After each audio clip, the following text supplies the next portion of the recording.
नमस्कार साथियों, मैं हूं चिरंगी। आपका स्वागत करता हूं मेरे YouTube चैनल चिरंगी क्लासेस में। साथियों, आज के इस वीडियो में हम छत्तीसगढ़ के मैदान के बारे में पढ़ने वाले हैं।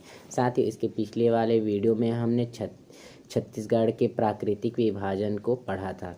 हमने छत्तीसगढ़ के प्राकृतिक विभाजन को देखा था कि 4 भागों में डिवाइड किया गया है। इसमें हमने पहला भाग पढ़ा था छत्तीसगढ़ का मैदान, फिर दूसरा जो पढ़ा था दंडकारण्य का पठार, एंड तीसरा जो पढ़ा था पूर्वी बघेलखंड का पठार, एंड थर्डली पढ़ा था जशपुर सामरी पाट प्रदेश। हमने एक एक पॉइंट का बस इंट्रो के रूप में देखा था। जैसे छत्तीसगढ़ का मैदान इसके इंट्रो के रूप में देखा था, उसी प्रकार दंडकारण्य के पठार का भी इंट्रोडक्शन देखा था, और पूर्वी बघेलखंड के पठार का इंट्रो देखा था, तथा जशपुर सामरी पाट प्रदेश का भी इंट्रो बस देखा था। मैंने कहा था कि इसके अगले वाले वीडियो में एक एक करके सारे पॉइंट्स को डिटेल एनालिसिस के साथ पढ़ेंगे। तो आज इस वीडियो में हम छत्तीसगढ़ के मैदान को डिटेल एनालिसिस के साथ पढ़ने वाले हैं। चलिए पढ़ते हैं छत्तीसगढ़ के मैदान के बारे में। ऐसे कौन कौन से की पॉइंट्स बनते हैं जो आपके एग्ज़ाम में आ सकते हैं। तो यहाँ से जो पहला की पॉइंट्स याद रखना है कि हमारे छत्तीसगढ़ के प्राकृतिक विभाजन को 4 भागों में डिवाइड किया गया। उनमें से जो सबसे बड़ा प्राकृतिक प्रदेश है वह छत्तीसगढ़ का मैदान है। ये रहा पहला की पॉइंट्स है ना। दूसरा पॉइंट यह याद रख सकते हैं कि छत्तीसगढ़ का मैदान को विस्तार कहाँ से कहाँ तक हुआ है। तो चलिए इसका मैप में लोकेशन देख लेते हैं कि छत्तीसगढ़ का मैदान कहाँ से कहाँ तक फैला हुआ है। तो चलिए ये रहा हमारा छत्तीसगढ़, और छत्तीसगढ़ के मैप में आप देख पा रहे होंगे कि यहाँ आप गौरेला, पेंड्रा, मरवाही यहाँ से ऐसे जाता है, और यहाँ नीचे ये राजनांदगांव से नीचे देख पा रहे होंगे मोहला मानपुर चौकी को छोड़ते हुए यहाँ से पूरा यहाँ तक का जो एरिया पड़ता है यह आपका छत्तीसगढ़ के मैदान के अंतर्गत आता है। ठीक है, इसका विस्तार देख लीजिए कि छत्तीसगढ़ का मैदान यहाँ से पूरा ये वाला जो क्षेत्र है छत्तीसगढ़ का मैदान के अंतर्गत आता है। चलिए इसके अब की पॉइंट्स को पढ़ लेते हैं कि कहाँ कहाँ से ऐसे की पॉइंट्स बनते हैं जो आपके एग्ज़ाम में पूछा जा सकते हैं। पहला की पॉइंट्स यहाँ से याद रख सकते हैं कि इसका विस्तार कौन कौन से संभाग में हुआ है। तो इसका विस्तार जो है 3 संभाग में हुआ है। कौन कौन संभाग? पहला आपका बिलासपुर संभाग, दूसरा रायपुर संभाग, तीसरा दुर्ग संभाग। ठीक है, बिलासपुर संभाग में देखते हैं कि कौन कौन से जिलों में इसका विस्तार हुआ है। तो यहाँ से सबसे पहले आप देखेंगे नया जिला है गौरेला, पेंड्रा, मरवाही। दूसरा जिला मुंगेली, तीसरा जिला बिलासपुर, चौथा जिला रायगढ़, पांचवा जिला कोरबा, एंड छठवां जिला जो है जांजगीर चांपा। ठीक है, ये रहा बिलासपुर में। अब आ जाते हैं रायपुर संभाग में। तो रायपुर संभाग में पहला जिला बालौदा बाजार, ठीक है, दूसरा रायपुर, तीसरा धमतरी, चौथा गरियाबंद, पांचवा महासमुंद, छठवां शक्ति, एंड 7वां नंबर का सारंगढ़ बिलाई है ना। ये 7 जिले वहाँ से मिलेंगे। और उसी प्रकार दुर्ग संभाग में देख लेते हैं कि दुर्ग संभाग में कौन कौन से जिलों में इसका विस्तार है। तो दुर्ग संभाग में पहला जो जिला है वह है आपका बेमेतरा, दूसरा बालोद, तीसरा दुर्ग, चौथा राजनांदगांव, फिर पांचवा कवर्धा, एंड छठवां जो जिला है मोहला मानपुर चौकी, इसको छोड़कर, यानी दुर्ग जिला के 5 जिले में फैला हुआ है। अब देख लेते हैं अगला की पॉइंट्स की यहाँ अगला की पॉइंट्स क्या बन सकता है जो आप छत्तीसगढ़ के मैदान से याद कर सकते हैं। तो आप मैप को बढ़िया से देख पा रहे होंगे। तो ये जो मैप है ना छत्तीसगढ़ के मैदान का जो बनता है यह आपको तस्तरी नुमा दिखाई देता है। किस प्रकार की? तस्तरी नुमा। तो इसकी आकृति के अगर बारे में पूछा जाए तो इसकी आकृति कैसी है? तस्तरी नुमा है। दूसरा जो की पॉइंट्स याद रख सकते हैं कि छत्तीसगढ़ के मैदान का कुल क्षेत्रफल कितना है। तो छत्तीसगढ़ के मैदान का कुल क्षेत्रफल 68,064 वर्ग किलोमीटर है। दूसरा, यदि इसके प्रतिशत में क्षेत्रफल की बात करें तो यह 50.3% है। नेक्स्ट डी जो यहाँ से अगला पॉइंट से याद रख सकते हैं कि यहाँ का जो ढाल है वह किस ओर है। तो ये इसका जो ढाल है उत्तर से लेकर पूर्व की ओर फैला हुआ है। नेक्स्ट बिंदु यहाँ से और याद रख सकते हैं कि यहाँ पर कौन कौन से सेल समूह का विस्तार हुआ है। तो यहाँ पर मुख्यतः आपको कडप्पा सेल समूह का विस्तार देखने को मिलेगा। और हम जानते हैं कि कडप्पा सेल समूह में कौन से खनिज का भंडारण रहता है। तो यहाँ पर आपको चूना पत्थर, डोलोमाइट, और बलुआ पत्थर का भंडारण देखने को मिलेगा। तो यहाँ की जो प्रमुख खनिजें होंगी वह कौन सी होंगी? चूना पत्थर, डोलोमाइट एंड बलुआ पत्थर होंगी। अगला जो देख लेते हैं कि छत्तीसगढ़ के मैदान में किस किस प्रकार की मिट्टियाँ जो है पाई जाती है। तो छत्तीसगढ़ के जो मैदान में जो मिट्टियाँ पाई जाती है वह आपको लाल रेतीली मिट्टी लाल पीली मिट्टी तथा काली मिट्टी देखने को मिलेगी। और हम जानते हैं कि लाल पीली मिट्टी में कौन से फसल का उत्पादन सबसे अधिक होता है? तो यहाँ पर मुख्यतः धान का उत्पादन सबसे अधिक होता है। इसके अलावा बात करें तो यहाँ पर चना की भी खेती अच्छे से की जाती है। तथा हम जानते हैं कि काली मिट्टी में किसका उत्पादन सबसे अधिक होता है? तो वह होता है कपास का। तो यहाँ की जो प्रमुख फसलें होंगी वह कौन कौन से हो सकती हैं? धान, चना एंड कपास। एंड जो लास्टली पॉइंट यहाँ से याद रख सकते हैं कि इसका अपवाह तंत्र कौन सा है, यानी जो छोटी छोटी नदियाँ हैं वह अपनी पानी को ले जाकर कौन सी बड़ी नदी में छोड़ती हैं। तो छत्तीसगढ़ के मैदान में एक नदी निकलती है जिसका नाम है महानदी, है ना। तो इसी महानदी अपवाह तंत्र के अंतर्गत आती है। नेक्स्ट देख लेते हैं कि छत्तीसगढ़ का जो मैदान है इसे अध्ययन करने के लिए 2 भागों में डिवाइड किया गया है। कितने भागों में? 2 भागों में। पहला भाग है सीमांत उच्च भूमि, जिसके क्षेत्रफल की बात कर लेते हैं तो 3064 वर्ग किलोमीटर। एंड महानदी बेसिन की बात करें तो 31,600 वर्ग किलोमीटर फैला हुआ है। ठीक है, अब देख लेते हैं आज के इस वीडियो में हम केवल और केवल सीमांत उच्च भूमि के बारे में पढ़ने वाले हैं। इस पहले वाले के दूसरे वाले वीडियो में इसको देखेंगे। अब देख लेते हैं सीमांत उच्च भूमि के बारे में। सीमांत उच्च भूमि को यानी छत्तीसगढ़ का जो सीमांत उच्च भूमि है इसे मुख्यतः 4 भागों में डिवाइड किया गया है। ठीक है, पहला भाग जो है मैकल पर्वत श्रेणी, दूसरा जो है छुरी उदयपुर की पहाड़ी, तीसरा जो है वो दुर्ग सीमांत उच्च भूमि, तीसरा है दुर्ग सीमांत उच्च भूमि एंड चौथा जो है धमतरी महासमुंद उच्च भूमि, है ना। तो देख लेते हैं पहला क्या है, मैकल पर्वत श्रेणी। सबसे पहले मैप में देखेंगे कि इनका लोकेशन कहाँ पर है। मैकल पर्वत श्रेणी की बात करेंगे तो आप मैप में देख पा रहे होंगे ये रहा राजनांदगांव, है ना। तो राजनांदगांव, कबीरधाम, मुंगेली और एक गोरेला पेंड्रा मरवाही, यहाँ तक जो फैला हुआ है यह कौन सा है? मैकल पर्वत श्रेणी जो है यहाँ पर फैला हुआ है। दूसरे नंबर पर है छुरी उदयपुर की पहाड़ी। तो इसका देख लेते हैं लोकेशन छत्तीसगढ़ में कहाँ पर मिलेगा। तो सरगुजा में पड़ता है आपका उदयपुर और कोरबा और यहाँ आपका रायगढ़। ठीक है, यहाँ पर आपको देखने को मिलेगा छुरी उदयपुर की पहाड़ी। ठीक है, नेक्स्ट ही देख लेते हैं दुर्ग सीमांत उच्च भूमि। तो आप देख पा रहे हैं दुर्ग जिला और बालोद, और ये नया जिला है जो है मोहला मानपुर चौकी, यहाँ पर आपको मिलेगा देखने को दुर्ग सीमांत उच्च भूमि। एंड जो चौथे नंबर पर दिया है धमतरी महासमुंद उच्च भूमि, तो यह धमतरी से लेकर गरियाबंद और महासमुंद 3 जिलों में मुख्यतः फैला हुआ है। ठीक है, अब हम एक एक जो पॉइंट है उसे अच्छे से समझ लेते हैं और इन्हें याद भी कर लेते हैं। सबसे पहले देख लेते हैं मैकल पर्वत श्रेणी के बारे में कि मैकल पर्वत श्रेणी से ऐसे कौन कौन से की पॉइंट्स बनते हैं जो आपके एग्ज़ाम में पूछे जा सकते हैं। ठीक है, तो मैकल पर्वत श्रेणी की मैं फिर से आपको मैप में एक बार लोकेशन शो कर रहा हूँ, है ना। तो मैकल पर्वत श्रेणी आप देख पा रहे होंगे ये रहा राजनांदगांव, राजनांदगांव से लेकर कबीरधाम, कबीरधाम से ये मुंगेली और मुंगेली से गोरेला पेंड्रा मरवाही, इन 4 जिलों में मैकल पर्वत श्रेणी का विस्तार हुआ है। ठीक है, यहाँ से आप जो पहला की पॉइंट्स अब याद रख सकते हैं कि मैकल पर्वत श्रेणी का जो लोकेशन है कहाँ पर है ना। तो आपसे सीधे से पूछ सकते ये जो है पूरा छत्तीसगढ़ का मैदान।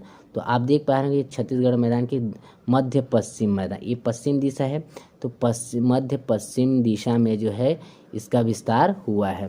दूसरा जो अगला की पॉइंट याद रख सकते हैं कि मैकल पर्वत श्रेणी का जो है वो विस्तार कहाँ से कहाँ तक हुआ है।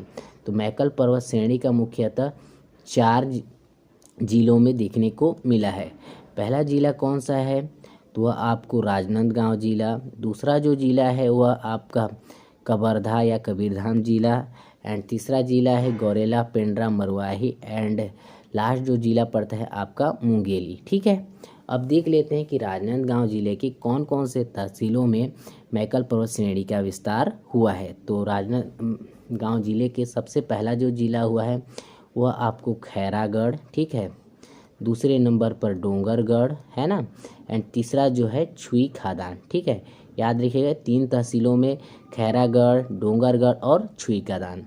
अब आ जाते हैं इसी प्रकार कबीरधाम में। तो कबीरधाम में एक तहसील में फैला हुआ है, वह तहसील कौन सा है, वह पंडरिया तहसील में इसका विस्तार हुआ है। नेक्स्टली गौरेला पेंड्रा मरवाही में आते हैं। तो गौरेला पेंड्रा मरवाही में भी एक जगह यानी एक तहसील में देखने को मिलेगा, तो वह कौन सा होगा, पेंड्रा, है ना, पेंड्रा तहसील में इसका विस्तार देखने को मिलेगा। एंड लास्ट आते हैं मुंगेली जिला, कि मुंगेली जिला के कौन से तहसील में मैकल पर्वत श्रेणी का विस्तार हुआ है, तो यह आपको लोरमी तहसील में इसका विस्तार देखने को मिलेगा, है ना। अब अगला की पॉइंट देख लेते हैं कि मैकल पर्वत श्रेणी से और कौन कौन से पॉइंट बनते हैं जो आपके एग्ज़ाम में पूछे जा सकते हैं। तो मैकल पर्वत की औसत ऊंचाई से एक क्वेश्चन बन सकता है कि मैकल पर्वत श्रेणी की औसत ऊंचाई कितनी है। तो यह आपको 700 से 900 मीटर तक देखने को मिलेगी, ठीक है। जो नेक्स्टली है और जो लास्ट पॉइंट है, यह जो सबसे इम्पोर्टेंट पॉइंट है ना, इसे याद रखिएगा कि मैकल पर्वत की जो सबसे ऊंची चोटी है वह कौन सी है, बदरगढ़, ठीक है। कौन सी चोटी है, बदरगढ़, जिसकी जो सर्वोच्च ऊंचाई के बारे में बात करें तो 1178 मीटर तक फैला हुआ है। और यही बात याद रखना है कि बदरगढ़ जो है भारत के सतपुड़ा पर्वत श्रेणी का हिस्सा है ना। तो यहाँ से हमने क्या क्या पॉइंट याद रखा कि मैकल पर्वत श्रेणी जो है छत्तीसगढ़ में, है ना, छत्तीसगढ़ मैदान के मध्य पश्चिमी भाग में फैला हुआ है, पहला की पॉइंट्स याद रखा। दूसरा की पॉइंट्स याद रखा कि मैकल पर्वत श्रेणी छत्तीसगढ़ के 4 जिलों में फैला हुआ है। पहला जिला राजनांदगांव, दूसरा जिला आपका कवर्धा, तीसरा गौरेला पेंड्रा मरवाही और चौथा मुंगेली जिला में फैला हुआ है। जो अगला की पॉइंट्स हमने याद किया कि इसकी औसत ऊंचाई कितनी है, तो यह 700 से 900 मीटर तक इसकी औसत ऊंचाई है। और अगला की पॉइंट्स याद रखा कि मैकल पर्वत श्रेणी की सबसे ऊंची चोटी कौन सी है, तो वह आपको बदरगढ़ देखने को मिलेगी, जिसकी ऊंचाई 1178 मीटर है। और एक लास्ट पॉइंट देखा कि जो बदरगढ़ है यह भारत के सतपुड़ा पर्वत का हिस्सा है। याद रखिएगा ये दोनों जो की पॉइंट लास्ट वाले पढ़े, ये कई सारे एग्जाम में पूछा जा चुका है। नेक्स्ट देख लेते हैं छुरी उदयपुर की पहाड़ी, है ना। तो छुरी उदयपुर की पहाड़ी को भी देख लेते हैं कि ऐसे कौन कौन से की पॉइंट्स बनते हैं जो आपके एग्ज़ाम में पूछा जा सकता है। तो छुरी उदयपुर की पहाड़ी के सबसे पहले हम लोकेशन देखेंगे कि छत्तीसगढ़ के मैदान में इसकी लोकेशन कहाँ पर पड़ती है। तो सरगुजा में पड़ता है यहाँ पर आपका उदयपुर, और उदयपुर से ये कोरबा देख रहे हैं, कोरबा से ये रायगढ़ तक, ठीक है। इन 3 जिलों में हैं छुरी उदयपुर की पहाड़ी का विस्तार हुआ है। यहाँ पर आप मैप में देख पा रहे हैं, यहीं पर है ना छुरी उदयपुर की पहाड़ी का विस्तार हुआ है। तो आप देख पा रहे हो ये आपका छत्तीसगढ़ सीमा उच्च भूमि है ना। और छत्तीसगढ़ सीमा के देखो उत्तर पूर्वी, कौन सी, उत्तर पूर्वी दिशा में है। तो ऐसा हम कह सकते हैं कि छत्तीसगढ़ के मैदान में किस दिशा में है, उत्तर पूर्वी दिशा में इसका विस्तार हुआ है। कौन से दिशा में, उत्तर पूर्वी दिशा में हुआ है ना। ये पहला की पॉइंट्स हुआ। दूसरा जो की पॉइंट्स याद रख सकते हैं कि छुरी उदयपुर की पहाड़ियों का विस्तार जो है 3 जिलों में देखने को मिलेगा। पहला जिला आपको देखने को मिलेगा सरगुजा, सरगुजा के कहाँ पर, उदयपुर तहसील में देखने को मिलेगा, ठीक है। दूसरा जिला आपको देखना है रायगढ़, है ना, सॉरी रायगढ़ नहीं, दूसरा नहीं, इसको लास्ट पॉइंट में देखेंगे। जो दूसरा जिला देखना है आपको कोरबा, है ना, उसमें भी कोरबा के कौन से तहसील में, तो उत्तरी कोरबा में आपको छुरी उदयपुर की पहाड़ी का विस्तार देखने को मिलेगा। एंड थर्डली जो देखने को मिलेगा आपको रायगढ़ जिला में, है ना। और रायगढ़ जिला के कौन कौन से, धर्मजयगढ़, है ना, और एक धरघोड़ा तहसील और छुरी तक देखने को मिलेगा, है ना। याद रखिएगा छुरी से उदयपुर तक की विस्तार देखने को इसका मिलेगा। जो अगला की पॉइंट्स यहाँ से और याद रख सकते हैं कि इसकी जो है औसत ऊंचाई कितनी है, ठीक है। इसकी औसत ऊंचाई की बात करें तो 600 से 900 मीटर तक इसकी औसतन ऊंचाई है। तथा अगला जो याद रखने वाला जो पॉइंट है जो आपके एग्ज़ाम में पूछा भी जा चुका है ना, कि छुरी उदयपुर की पहाड़ी की सबसे ऊंची चोटी कौन सी है। तो यहाँ की जो ऊंची चोटी है वो बेमरू चोटी है। याद रखिएगा कौन सी चोटी, बेमरू चोटी, जिसकी ऊंचाई 1029 मीटर है। ठीक है। अभी एक बार हम लोग इससे रिकॉल कर लेते हैं कि क्या क्या की पॉइंट्स पढ़े हैं जो आपको याद रखने हैं। पहला की पॉइंट्स पढ़ा कि छुरी उदयपुर की पहाड़ी छत्तीसगढ़ मैदान के उत्तर पूर्वी दिशा में स्थित है। कौन सी दिशा में, उत्तर पूर्वी दिशा में स्थित है। तो दूसरा की पॉइंट्स हमने याद किया कि छुरी उदयपुर का विस्तार कहाँ से कहाँ तक हुआ है। तो छुरी उदयपुर का विस्तार आपको रायगढ़ के छुरी से लेकर सरगुजा के उदयपुर तक इसका विस्तार देखने को मिलेगा, है ना। जो थर्डली की पॉइंट याद रखा हमने कि छुरी उदयपुर की पहाड़ी की औसत ऊंचाई 600 से 900 मीटर देखने को मिलेगा। एंड लास्ट पॉइंट हमने याद किया कि छुरी उदयपुर की पहाड़ी का सबसे ऊंची चोटी कौन सी, तो वह बेमरू चोटी है जिसकी औसतन ऊंचाई 1029 मीटर है। ठीक है, याद रखिए बेमरू चोटी 1029 मीटर है। अब हम देख लेते हैं छत्तीसगढ़ के अगला जो उच्च भूमि है दुर्ग सीमांत उच्च भूमि, है ना। दुर्ग सीमांत उच्च भूमि, यह भी इम्पोर्टेंट पॉइंट है। ठीक है, तो चलिए इसे सबसे पहले हम मैप में देखेंगे कि इसकी लोकेशन कहाँ पर है कि चलिए देख लेते हैं। तो आप देख पाएंगे ये दुर्ग हो गया, दुर्ग के बाद बालोद के बाद नया जिला मोहला मानपुर चौकी। तो ये 3 जिलों में दुर्ग सीमांत उच्च भूमि का विस्तार हुआ है। ठीक है, अब इसका लोकेशन देख लेते हैं। यहाँ पर है तो यह छत्तीसगढ़ के मैदान की कौन सी दिशा में पड़ता है। तो यह जो है दुर्ग सीमांत उच्च भूमि छत्तीसगढ़ के ए हो गया दक्षिण, तो दक्षिण पश्चिमी सीमांत में इसका विस्तार हुआ है। कहाँ पर हुआ है, छत्तीसगढ़ के मैदान के दक्षिण पश्चिमी सीमांत में इसका विस्तार हुआ है। तो पहला की पॉइंट्स हमने क्या याद किया कि दुर्ग सीमांत उच्च भूमि का विस्तार कहाँ हुआ है, इसका लोकेशन क्या है, तो यह दक्षिण पश्चिम सीमांत में, है ना, दक्षिण पश्चिम सीमांत में, है ना। अगला की पॉइंट यहाँ से और क्या याद कर सकते हैं कि दुर्ग सीमांत उच्च भूमि का विस्तार कौन कौन से जिलों में हुआ है, यानी कहाँ कहाँ तक हुआ है। तो इसका विस्तार आपको मुख्यतः 3 जिलों में देखने को मिलेगा, है ना। 3 जिले कौन कौन से उनको देख लेते हैं। पहला जिला आपको देखना है दुर्ग, है ना। दूसरा जिला है आपको बालोद, है ना। तीसरा जो जिला है वह कौन सा, मोहला मानपुर चौकी। ठीक है, मोहला मानपुर चौकी। देख लेते हैं दुर्ग संभाग के दुर्ग जिला के कौन कौन से तहसील में दुर्ग सीमांत उच्च भूमि का विस्तार हुआ है। तो यह आपको दुर्ग तहसील में देखने को मिलेगा। फिर आपको आते हैं बालोद में, तो बालोद में आपको गरूर पहला तहसील, है ना। दूसरा तहसील बालोद, है ना। तीसरा तहसील, है ना, तीसरा तहसील आपको संजारी, है ना। एंड चौथा जो तहसील देखना गुंडरदेही, है ना, कौन सी, गुंडरदेही। एंड जो 5वां जो तहसील है वह आपका है डोंडी लोहरा। ठीक है, याद रखिएगा डोंडी लहरा। ठीक, और अगला जो थर्डली जो जिला बच जाता है वह मोहला मानपुर चौकी। तो मोहला मानपुर चौकी मोहला में भी मिलेगा, मानपुर में भी मिलेगा, और एक थर्डली अम्बागढ़ चौकी। ठीक है, कौन से, अम्बागढ़ चौकी में भी दुर्ग सीमांत उच्च भूमि का विस्तार देखने को मिलेगा।